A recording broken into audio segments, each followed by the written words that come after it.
அஸ்ஸலாமு அலைக்கும். இந்த வருஷத்தோட லாஸ்ட் இஃப்தார் ஜூஸியான கெபாபோட பார்த்துடலாமா? அல்ஹம்துலில்லாஹ். இந்த வருஷம் ரமலான் வந்து குழப்பத்துலேயும் பதட்டத்துலேயும் இருந்தாலும் நல்லபடியாக முடிஞ்சிச்சுன்னு சந்தோஷப்படுறதா, இல்லை ரமலான் நம்மளை விட்டு பிரிய போகுது அப்படின்னு சொல்லி கவலைப்படுறதானே தெரியல. இன்ஷாஅல்லாஹ் எல்லாமே நல்லபடியாக நடக்கணும்னு சொல்லி நான் துவா செஞ்சுக்கிறேன். நீங்களும் துவா செஞ்சுக்கோங்க. இன்றைக்கி நான் சிக்கன் கெபாப்காக சிக்கனை வந்து மின்ஸ் பண்ணி எடுத்துருக்கேன். அது கூட க்ரீன் சில்லி, கேப்சிகம், அப்புறம் ஒரு கை ஃபுல்லாக புதினா, கொத்தமல்லி இதை சேர்த்து ஃபஸ்ட்டு பல்ஸ் மோடில் போட்டு எடுத்து 1 டீஸ்பூன் அளவுக்கு இஞ்சி பூண்டு, அப்புறம் தேவையான மசாலாலாம் வந்து எடுத்து வச்சுருக்கேன். கரம் மசாலா, மல்லித்தூள், மிளகாய்த்தூள், சில்லி ஃப்ளேக்ஸ், பெப்பர் அண்டு ஜீரகத்தூள். இது கூட கொஞ்சமாக சோம்புத்தூள் சேர்த்து நல்லா மிக்ஸ் பண்ணி கொட்டை வெங்காயத்தில் நல்லா புளிஞ்சு தண்ணி எடுத்ததுக்கப்புறம் அதை ஆட் பண்ணிக்கோங்க. இது கூட ஒரு க்யூப் பட்டர் ஆட் பண்ணிக்கோங்க.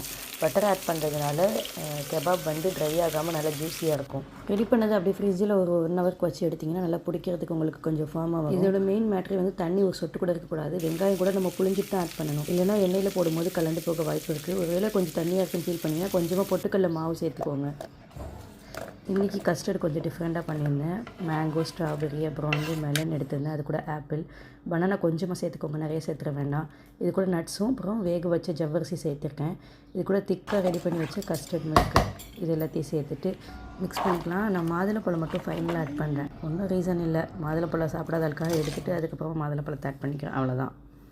ரெகுலராக கஸ்டர்ட் செய்கிறத விட இந்த வாட்டி ஜவ்வரிசி செய்யும்போது டேஸ்ட்டு டிஃப்ரெண்ட்டாக இருந்தது. கண்டிப்பாக ட்ரை பண்ணி பாருங்கள்.